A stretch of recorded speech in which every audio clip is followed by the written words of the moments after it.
புதுச்சேரி மாநிலத்தில் அதிமுக சார்பில் போட்டியிடும் வேட்பாளர் கோ. தமிழ்வேந்தன் பல்வேறு குற்றச்சாட்டுகளை முன்வைத்து தேர்தலை புறக்கணிப்பதாக அறிவித்துள்ளார். இந்நிலையில் புதுச்சேரி மாநில அதிமுக தேர்தல் பொறுப்பாளரும் முன்னாள் சட்டமன்ற உறுப்பினருமான வையாபுரி மணிகண்டன் இந்த தேர்தல் புறக்கணிப்பு அறிவிப்பு செல்லாது என்று அறிவிப்பு ஒன்றை வெளியிட்டுள்ளார்.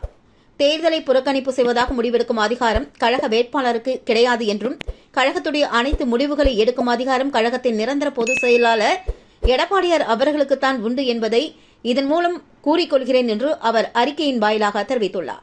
புதுச்சேரி மாநில பொறுப்பாளர்கள் எதிர்க்கட்சிகளை சேர்ந்தவர்களிடம் கையூட்டு பெற்றதாக மாநில நிர்வாகிகளே குற்றம் சாட்டி வரும் நிலையில், நான் தெரிவித்த கருத்தை ஊர்ஜிதப்படுத்துவது போன்று வேட்பாளர் அவர்களின் தேர்தல் புறக்கணிப்பு அறிவிப்பு உள்ளதாக கருதுவதாக கூறிய அவர், பொன்மனச்செம்மல், புரட்சித் தலைவி அம்மா உள்ளிட்டோர் வழியில் கழகத்தின் நிரந்தர பொதுச் செயலாளர் எடப்பாடியார் தனி ஒருவராக கழகத்தின் வெற்றிக்காக அரும்பாடுபட்டு வருகிறார்.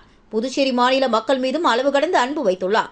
எனவே புதுச்சேரி மாநில கழக நிர்வாகிகள், தொண்டர்கள், அதிமுகவின் விசுவாசிகள் அனைவரும் கழக பொதுச் செயலாளர் வேண்டுகோளை முதல் கடமையாக கொண்டு இரட்டை இலை சின்னத்திற்கு பெருவாரியான வாக்குகளை பெற செய்து அயராது பாடுபட வேண்டும் என்றும், புதுச்சேரி மாநில மக்கள் தங்கள் வாக்குகளை இரட்டை இலை சின்னத்திற்கு அளிக்க வேண்டும் என்றும் அதிமுக சார்பில் முன்னாள் எம்எல்ஏ வையாபுரி மணிகண்டன் வலியுறுத்தியுள்ளார்.